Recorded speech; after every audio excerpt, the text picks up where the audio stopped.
My name is Natalie Morgan, and at 27, I never expected to wake up to an empty house on Christmas morning. The silence was the first thing that struck me. There was no scent of coffee wafting through the air, no cheerful hum of holiday music, no muffled footsteps or laughter from the hallway. Just stillness. I sat up in bed, heart already thudding with a strange unease, and glanced at the clock. 9:15.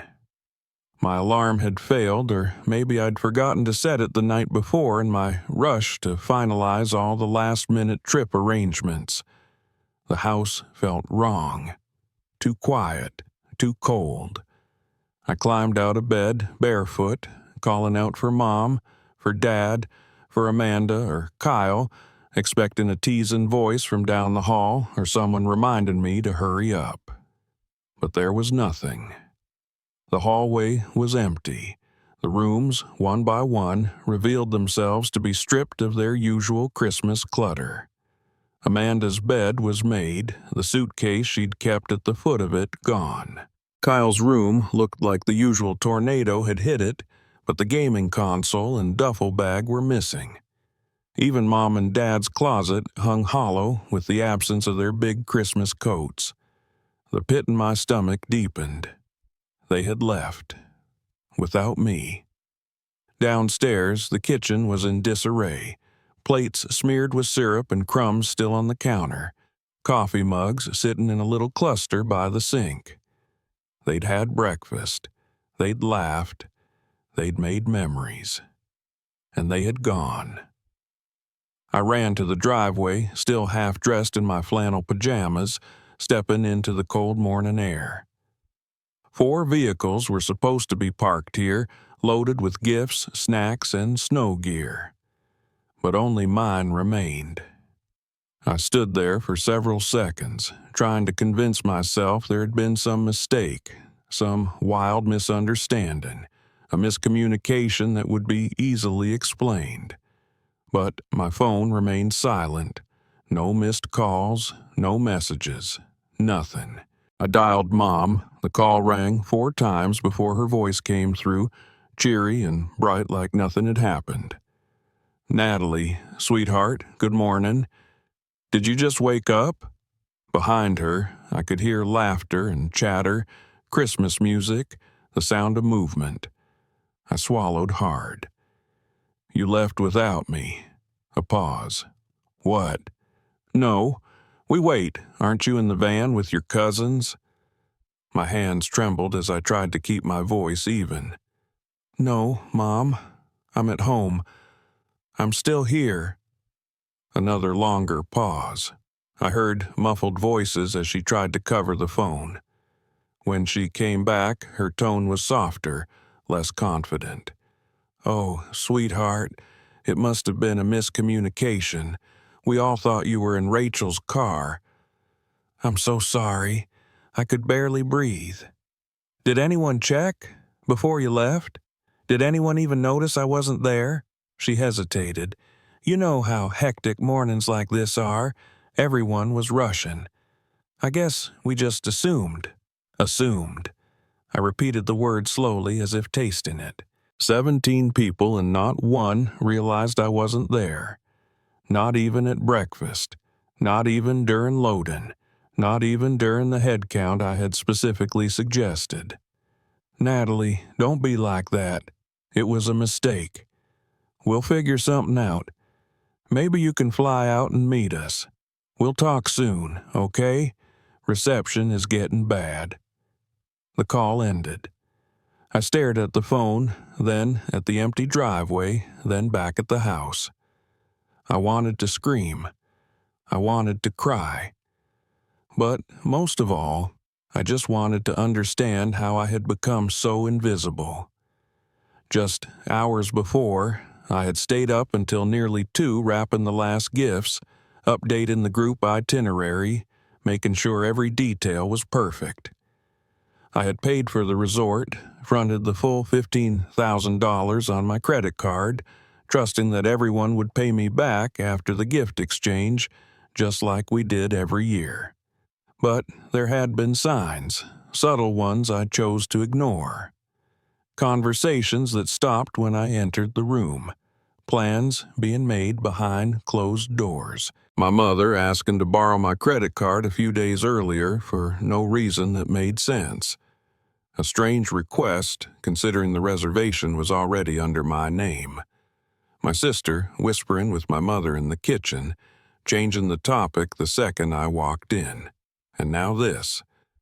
I opened Instagram and saw them, smiling, laughing, group selfies, breakfast stops, hashtags. Best Christmas trip ever. So blessed to have almost everyone together. Almost. That word. Almost. I scrolled through comments and noticed references to a group chat I wasn't in. Operation Road Trip is a go. I searched every message on my phone. No sign of it. They had created a separate group, without me. My heart dropped. I sat down at the kitchen table and opened my laptop. I found the family's shared cloud folder. Amanda's account had automatic backups turned on. My hands shook as I opened the archive and scanned through texts. I saw it all. The plan. Amanda suggesting that I'd sleep through it, that it would be peaceful without me. Kyle joking that I was too sensitive and would probably cry, but that it was worth it. Even Mom had chimed in, reluctantly agreeing it would be easier without me. My name was mentioned again and again, like I was a problem to be solved, a burden. Not one of them stood up for me. They had voted on whether to bring me. 12 against, 3 for, 2 abstained. My parents had voted against. I felt like I couldn't breathe. I had sacrificed so much for them, paid bills when they couldn't, bought Kyle a laptop, helped Amanda with her car, booked the entire trip, all of it, year after year, because I believed that family was worth it, that one day they'd see me. But they didn't see me. They never had. I wasn't family. I was a utility, a credit card, a secretary, a peacekeeper. I was nothing to them if I wasn't useful. The hurt became anger. Cold, fierce, clarifying anger. They had stolen my Christmas, but they wouldn't steal my self-respect. Not again. The house felt emptier with every passing hour. I wandered room to room, staring at the decorations I had put up by myself, the garlands around the banister, the pine-scented candles, the perfectly decorated tree in the living room. Everything was pristine, beautiful, and meaningless. I hadn't just been left behind. I had been deliberately excluded, and the evidence of it was etched into every smiling photo, every group message, every calculated omission. That night, I didn't cry. I sat in silence with a glass of wine and the glow of the Christmas lights, letting the pain settle like dust over everything. Then I opened my laptop and began to dig deeper. I traced every payment I had made for the trip. Resort fees, ski rentals, meal packages, activity deposits, it all totaled over $15,000. My bank account was near empty. I had maxed out my card, trusting that everyone would reimburse me after the holiday, just like they always did. Only now I realized that was never their plan. I pulled up the reservation. It was still under my name. My heart skipped. That meant they couldn't check in without me. Yet the photos said otherwise. I called the resort, posing as Amanda. The receptionist cheerfully confirmed the family had checked in without issue. I asked if the payment had gone through. She said yes, the charges had been pre-authorized on a corporate card and transferred to a new account under Amanda Morgan. I thanked her and ended the call, my hands trembling. Amanda had used my reservation, claimed my card, and changed the contact information. I had no words for the violation. I checked my credit card portal. Sure enough, the charges were now gone, paid in full, not by me, not refunded, just covered. That only made it worse. They had used me to secure the reservation and then replaced me, like I was a placeholder, like I didn't matter. I paced the kitchen, fury coursing through me. Then I opened the shared family drive again. I needed to see more. And I found it. Photos Amanda had backed up, screenshots of texts between her and Mom, conversations where they talked about how needy I was, how I made everything about me, how she'll probably try to guilt us again. One message from Mom chilled me. If she asks, we'll just say it was a mix-up. Natalie's smart, but too emotional. She'll believe what she wants to believe. Amanda had replied with a laughing emoji. My throat tightened. Too emotional. That phrase had followed me since childhood. Anytime I cried, anytime I voiced discomfort or tried to express hurt, I was told I was being too emotional. As if my feelings invalidated the facts, as if their actions didn't have consequences. I closed the laptop and sat in silence again. But this time it wasn't grief that wrapped around me, it was clarity. I had spent my entire life trying to earn a seat at a table I helped build. Every Christmas, I was the organizer. Every birthday, I was the gift buyer. Every emergency, I was the fixer. But when it came time to choose who belonged, they had chosen each other, not me. Never me. The next morning, I showered, dressed in my warmest clothes, and drove to the nearest caf. I sat by the window with a notebook and began listing everything I had done for the family over the past 5 years.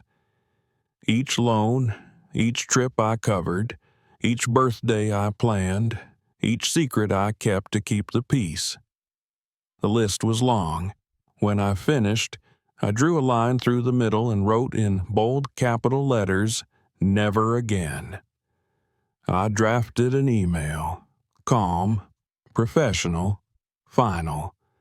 I informed them that I was formally removing myself from the reimbursement loop, that since they had used my credit and my name without consent, I had consulted my bank and would be filing a fraud report if the charges weren't reversed. I told them I was aware of the group chat, the vote, the messages, that I wasn't angry, I was done. I sent it to all of them. 20 minutes later, the texts started. Amanda first. It wasn't like that. You're overreacting. You always twist things. Then Kyle. It was a joke at first. No one thought you'd actually get left. You've been so intense lately. It was supposed to be fun. My mother called. I didn't answer. Then came the group email from Dad. He was disappointed in me for causing drama during a holiday. He urged me to be mature and not embarrass the family. I read it, laughed, and blocked his number. On impulse, I posted a short message on my private blog. One only a few old college friends followed. I told the story, simply and honestly, omitting names but explaining the betrayal. It went viral within days. Thousands of shares, hundreds of comments, people reaching out with their own stories of family betrayal, exclusion, emotional abuse masked as tradition. For the first time, I felt seen. I wasn't overreacting. I wasn't too emotional. I was done pretending that mistreatment was love. The following week, a journalist contacted me. She had read the blog post and asked if I'd be willing to do an anonymous piece on family estrangement and holiday trauma. I agreed. The article was published on December 31st. It trended. My inbox filled with messages of solidarity and support. Meanwhile, my family's group texts turned frantic. They had seen the article. Amanda accused me of trying to ruin her career. Mom demanded I retract it. Dad threatened legal action. I said nothing. Their chaos no longer concerned me. I was done being their scapegoat. I was done explaining why I deserved basic decency. That New Year's Eve, I sat alone in my living room with a cup of tea, fireworks bursting in the distance, and for the first time in years, I felt at peace. There was no drama, no tension, no performance, just me and the quiet relief of finally choosing myself. The days that followed were eerily quiet. The silence that once felt suffocating now held space for something unfamiliar, stillness without fear. I no longer woke up dreading passive-aggressive comments, backhanded compliments, or the sharp sting of being forgotten. But still, habits are hard to kill. Every time my phone buzzed, I braced for a fresh guilt trip, a new manipulation disguised as concern. But they had finally gone silent, or perhaps regrouping. I focused on work. My office reopened after the holidays, and while most people returned with stories of laughter and family, I kept my answers brief. Low-key, I said when asked how my Christmas was. Some rest, some thinking. My manager, Gabrielle, noticed the shift in me. She asked me into her office one afternoon and said, "I don't know what happened over the break, but you seem sharper, more grounded. Whatever it is, keep going." I nodded, not trusting my voice. A week later, she handed me a new project rebranding a nonprofit initiative focused on emotional resilience. It was as if the universe had heard the deepest part of me and responded with a task that fit like second skin. For the first time in years, I poured everything into my work not to prove anything to anyone, but to reflect something real from within myself. Meanwhile, messages continued to trickle in from strangers who had read the article or the blog post. A college student estranged from his parents. A single mom rebuilding her life after leaving a toxic household. A retired teacher who hadn't spoken to her siblings in a decade and finally felt seen. Each story reminded me that the pain I thought was mine alone was actually shared by so many. I wasn't alone. I was part of a silent, resilient army of people who had learned to survive heartbreak inflicted by those closest to them. One morning, I received a card in the mail. The handwriting was unmistakable. My grandmother's. I hadn't spoken to her in nearly a year. She'd always been kind to me, but passive.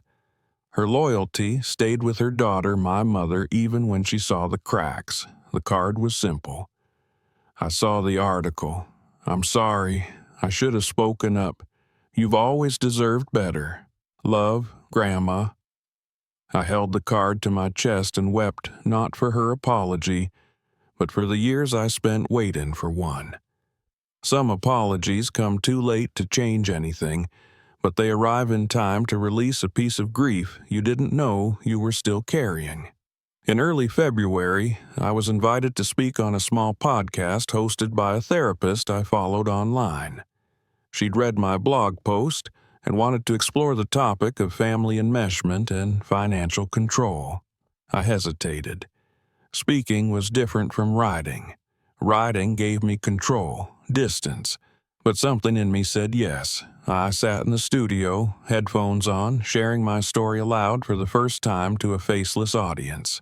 When I finished, the host said softly, "You know, Natalie, a lot of people don't walk away. Even fewer turn the pain into purpose. What you've done, it's not just survival, it's legacy work." I couldn't respond. My throat was tight. Legacy. I'd never thought of it that way, but maybe that was what I had begun to build, a life not defined by the people who broke me, but by how I chose to heal. After the podcast aired, my inbox filled again. But this time, there was something new. A woman named Claire reached out. She ran a local organization that provided legal and emotional resources for young adults estranged from their families. "We're small," she wrote, "but growing, and we'd love for you to be part of it." I met her for coffee the next week. She was warm, sharp, and deeply passionate about the work. We spoke for hours. I shared ideas, she shared infrastructure.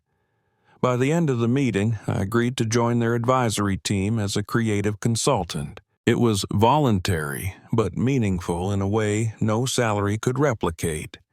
I began designing their new logo, their campaign materials, their community guide.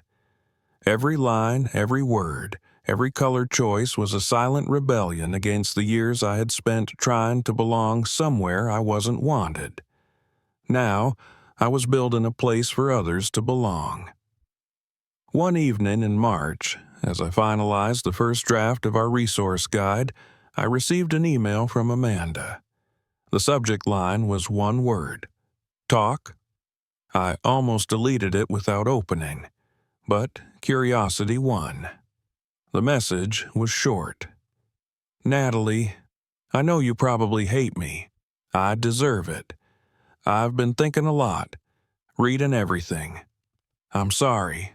I was wrong. I miss you." I stared at it for a long time. The apology was vague. No accountability, no direct mention of what she did, but it was more than I ever expected. I didn't respond. Not out of anger, but because I needed time. Days passed, then a second message. "I know it wasn't enough. I'm seeing a therapist now. I'm learning things I should have known years ago. If you ever want to talk, I'll be here. No pressure, just, I'm sorry." That one landed differently. I didn't forgive her. Not yet. But I didn't hate her either. Maybe she was beginning a journey I had already walked months ahead. Maybe one day we'd meet on the other side. Or maybe we wouldn't. And either way, I'd be okay. Because healing doesn't depend on others making amends. Healing happens when you choose to stop bleeding for people who never brought a bandage. That spring, I watched cherry blossoms bloom across the city, their petals falling like quiet declarations of change. I walked through the park one afternoon and realized something startling. I was happy. Not performative, not fleeting, just quietly, fully content. The kind of happiness that comes when you've stopped chasing love and started creating peace. The kind of happiness I had once believed I didn't deserve. I looked up at the sky, whispered a thank you to no one in particular, just to the air, and kept walking. The life I was building no longer needed permission. The warm months melted into summer, and with them came a new rhythm to my life, gentler, but no less meaningful. My mornings started with early sunlight streaming through my modest studio window, the hum of city life below, and the quiet thrill of knowing no one could take this peace from me. I worked part-time for Claire's organization now, not just as a consultant, but as a voice in their weekly support group sessions. Every Thursday evening, I sat in a circle of folding chairs in a rented community space, surrounded by strangers who shared the invisible wounds I once thought were mine alone. Some were teenagers freshly out of homes that rejected them for who they loved or what they believed. Others were adults carrying the same shame I'd once worn like skin shame that didn't belong to them. In that circle, stories unfolded. Some made me cry. Some made me furious. But all of them reminded me that survival isn't quiet. It's full of voices rising after years of being silenced. I didn't speak often at first, but when I did, I noticed people leaned in. There was power in saying, "Me too," and more in, "And look, I'm still here. One night, a young woman named Tasha, barely 19, spoke about her father kicking her out after she refused to major in engineering. She was now working 2 jobs, sleeping on a friend's couch, terrified of failure. "I just want to rest," she whispered, "for one day, without proving anything." I sat next to her and gently placed a hand on her back. "You've already proven more strength than most people will ever need to. Rest isn't something you earn by suffering enough. You deserve it because you're human." She sobbed in my arms, and I realized that these rooms, these nights, were where my real healing lived. Not alone in silence, but together in story. Outside the group, I continued to grow professionally. My freelance design portfolio was expanding. Gabrielle offered me a permanent position in the firm with flexible hours. Recognizing how much I gave despite everything I'd been through, I said yes. Not because I needed to prove anything, but because I wanted to contribute from a place of power, not desperation. Then, in late July, I received an email from a local magazine. They'd heard my podcast episode and wanted to do a feature on my work with estranged youth. I hesitated. My story was already out there, but something about putting my name and face to it made me pause. Was I ready to be known not just as the girl who was left behind, but the woman who chose to rise? I said yes. The interview was raw. The journalist, a kind man named Leo, asked gentle but direct questions. "What would you say to the version of yourself who woke up alone that Christmas morning?" he asked near the end. I smiled, surprised at how easily the answer came. "I'd tell her this isn't the end of love. It's the beginning of something truer. And you don't need to be chosen by your family to be worthy. You already are." The article came out 2 weeks later. The title, "Redefining Family: How One Woman Turned Rejection into Radical Belonging." I received messages from across the country. Some were from estranged adults, others from therapists, even a few curious parents wondering how to repair bonds they'd broken. One message stopped me cold. It was from Amanda. I read the article. I cried, not because of guilt this time, but because I finally understood. I'm still learning, still in therapy. I don't expect anything from you, but I'm proud of you. Truly. I stared at her words, unsure what to feel. But this time, there was no bitterness, just a soft ache, the kind that remains when you realize someone who could have walked beside you chose not to. And yet, they're trying now, and maybe that matters, or maybe it doesn't. I'm bet you said. But either way, I didn't carry their choices anymore. One Sunday in August, I organized an open house event for Claire's nonprofit. We called it Belonging Day, a celebration for those who'd found home in unlikely places. There were food trucks, resource tables, art stations, and a small stage where people could share poems, music, or just their truth. I stood at the edge of the park, watching people laugh, connect, and exhale. Real, free exhaling. Not the kind you fake at family dinners where love has conditions. Tasha read a spoken word piece that ended with, "I am not a failure, I'm a beginning." A man in his 60s played guitar, his wife clapping along. 2 teenagers painted signs that said, "Chosen family is still family," and "No blood required." As the sun dipped low, casting gold over everyone's faces, I felt something settle in my chest, a peace I never knew could exist in a world that once told me I didn't belong. I had built a life, brick by brick, breath by breath, and it was mine. Not borrowed, not conditional, not someone else's version of acceptable. Mine. Later that night, back in my apartment, I opened the window and let the summer breeze brush across my face. My phone buzzed. It was a text from Leo, the journalist. Saw the turnout from your event on social. Beautiful work, Natalie. You're changing lives. I smiled, typing back, thanks. Turns out healing is contagious.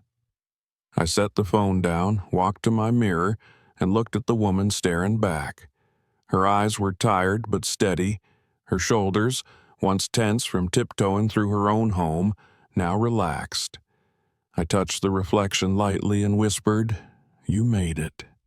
And she smiled back. Autumn arrived quietly, slipping into my days with crisp air, orange leaves scattered across the sidewalks, and a kind of stillness I hadn't known in years. With every passing week, I found myself less haunted by the past and more rooted in the present. My apartment, once a symbol of bare survival, had become a true home. There were plants I hadn't killed, thrifted art lining the walls, and a couch that sagged just right. It wasn't glamorous, but it held my peace. Work flourished.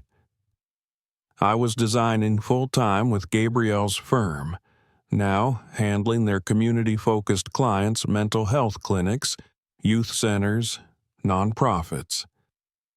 Each project felt like a piece of restoration, not just for the clients, but for me. One evening, I was reviewing a layout for a domestic violence shelter's rebranding campaign when Gabrielle called. "Do you have a moment?" she asked, and when I said yes, her voice shifted to that soft note I'd come to associate with something important. "There's an opening for a creative director position at the new nonprofit branch. It's yours if you want it." I froze. Creative director. 2 years ago, I was crying in a community college restroom wondering if I'd ever finish my degree. And now, this. "Are you sure?" I asked.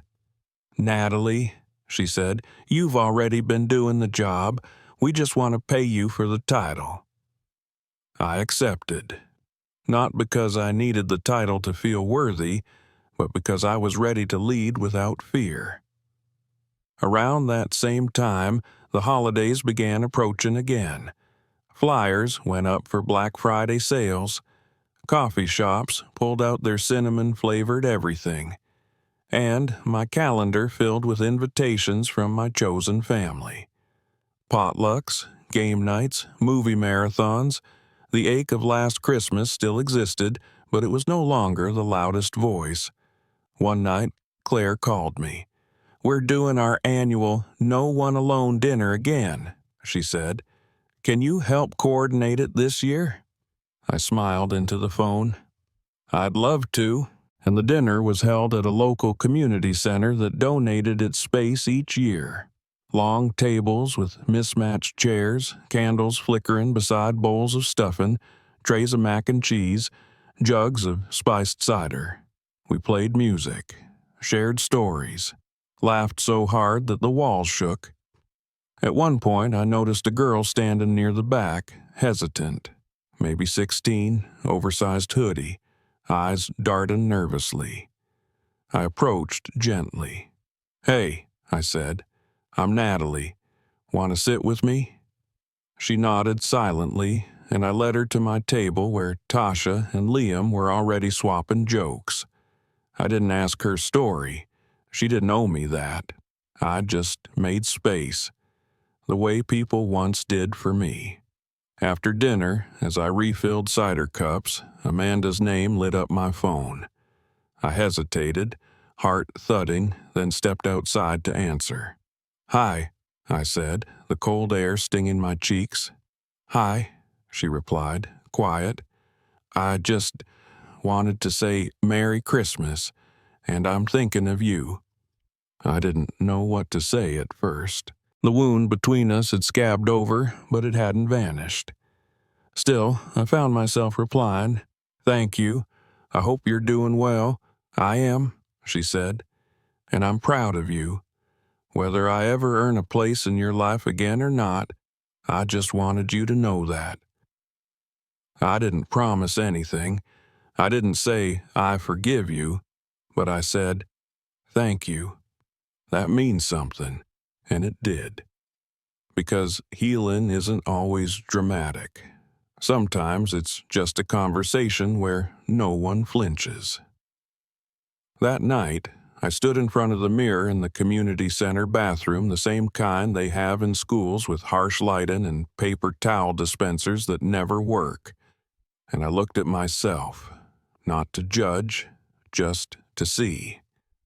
My cheeks were flushed, eyes bright, a trace of cider on my sweater. I looked alive. Months earlier, I'd thought healing meant forgetting. But I understood now that healing meant remembering without bleeding, letting the past be a place I came from, not where I lived. As the guests left, I packed up leftover containers and wiped tables. The teen girl in the hoodie helped without being asked, then gave me a small nod before disappearing into the night.